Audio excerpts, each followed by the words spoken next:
Quite a speech last night. Some people are saying the greatest speech of all presidential speeches in recent history, for sure. President Trump did a phenomenal job. Clocked in at, I think it was over 2 hours. It definitely was a lengthy one. The president lighting it up. America is back. That was at the very top. Dawn of the golden age, and a lot of positivity. A lot of good things going on in this speech. And Clay, we're going to work through it piece by piece. I will start with this assessment. There is both a sense of tremendous optimism and ebullience on the right about where all of this is going. It's been a heck of a first month for Trump. And then the left, the Democrats, seem to have nothing other than pouting. I didn't even stay up to watch the Alyssa Slotkin rebuttal. I'll tell you the truth. It was late. I had to switch time zones. I'm an old man. So I had to check it out this morning. Yeah, I understand that they feel they have to do. I actually don't think they have to do this.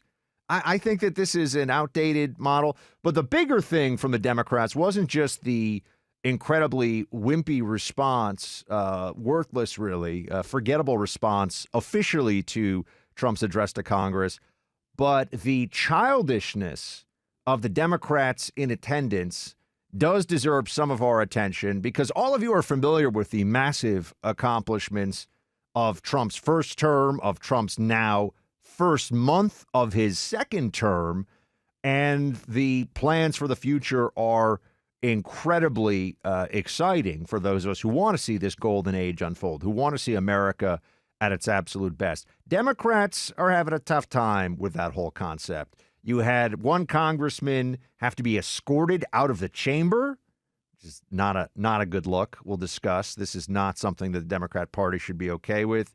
A lot of interruptions. They had these little paddles like they were at an auction in the audience. And Clay, let's just jump with this, and you tell me what your biggest feelings were on this. But Trump pointed out early on, it doesn't even matter what he does at this point, whether it's ending the Ukraine war or curing cancer. Democrats are against whatever Trump is for. Trump derangement syndrome is in its terminal stage.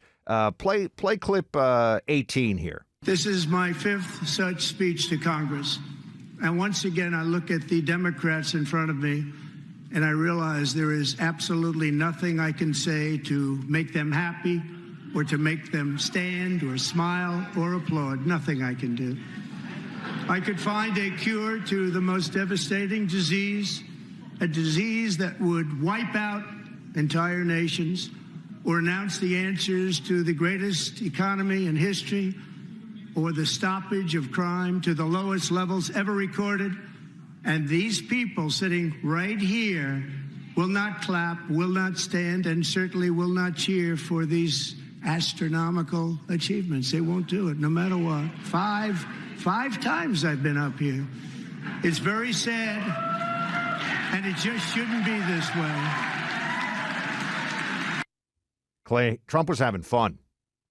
He was, and I thought it was the best speech of his political career. And I don't think that's hyperbole.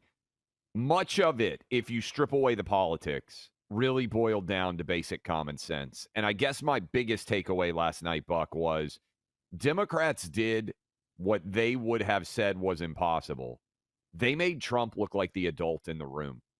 I thought their behavior, they looked and sounded like brats. I thought they were behaving like poorly regulated school children. They were adults emotionally outbursting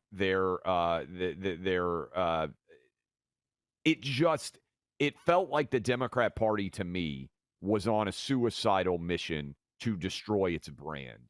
And to me, Buck, there were a lot of great things Trump did. He's always got a real narrative ability to connect, whether it was with Laken Riley's mom and sister, whether it was with Jocelyn Nungare's mother and announcing that he's going to name a wildlife refuge after her, whether it was having the kid in the crowd that was getting his United States Military Academy admission. And I thought by far the most compelling moment of the night the 13-year-old kid being named a Secret Service honorary member. Democrats didn't stand for any of that, Buck. And I think the reason why they did not is their brains are broken because they're so concerned about being too conciliatory to Trump on social media and getting dragged by whatever left-wing lunatics are popular on social media that they abandon their basic humanity. I don't care who you are.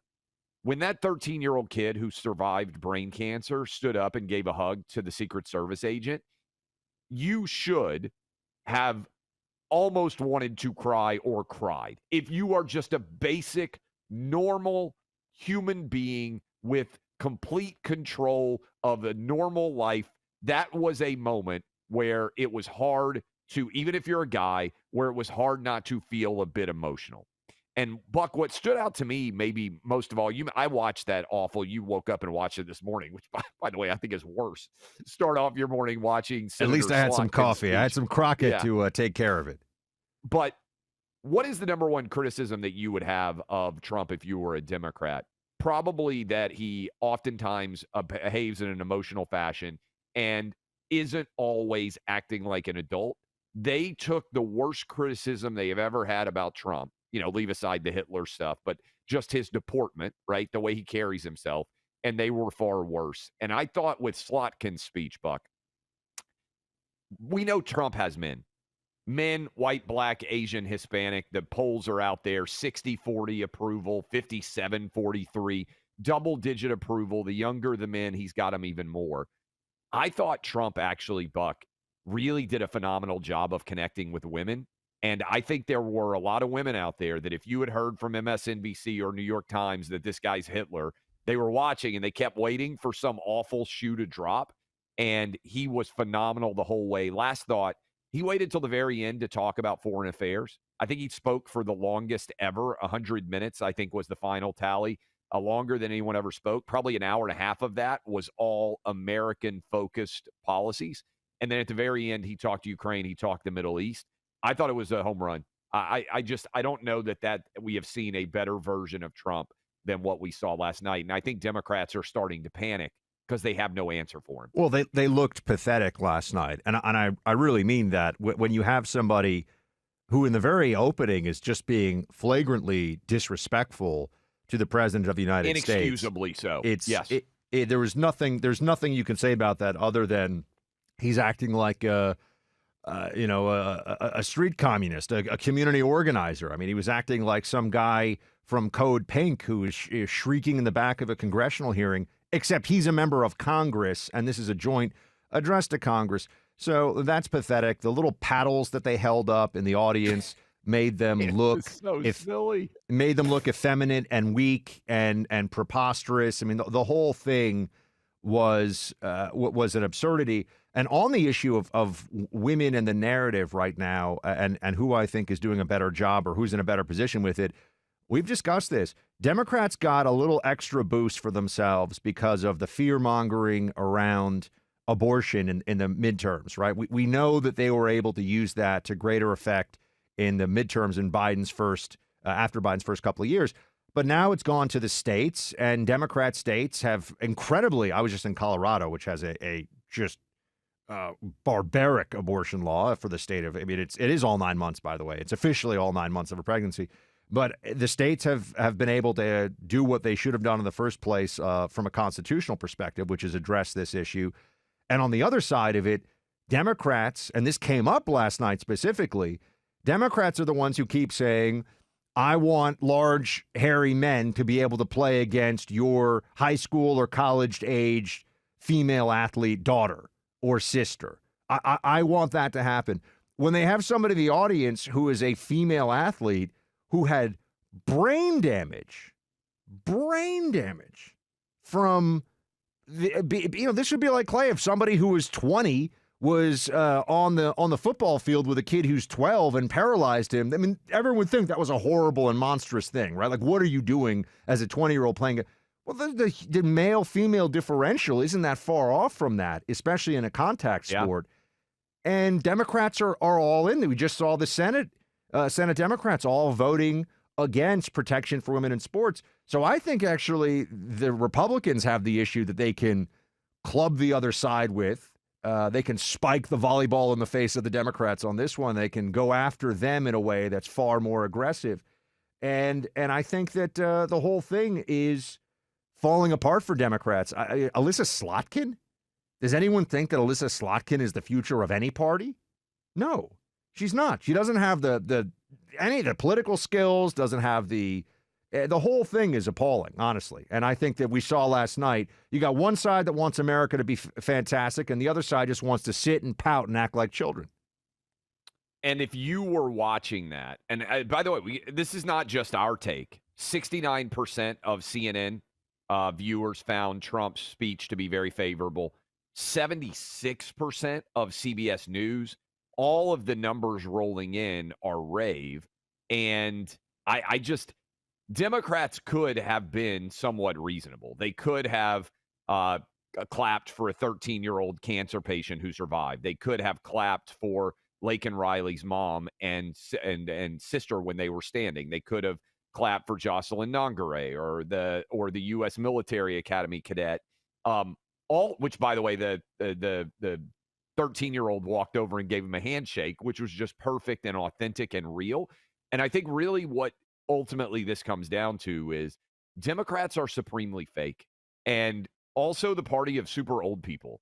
Did you notice, Buck? I think I was watching Fox News, but when they panned from our friend Riley Gaines sitting in the upper deck, and they went straight to Nancy Pelosi, and the disconnect as they were talking about women in men's sports, the disconnect between Riley Gaines, young, effervescent, brave, fearless, and Nancy Pelosi sort of vacantly chewing on her gums, looking lost, was, I thought, just a perfect epitomization of how lost Democrats are. We'll continue to break this down because I think it was significant. I think it's going to resonate for some time.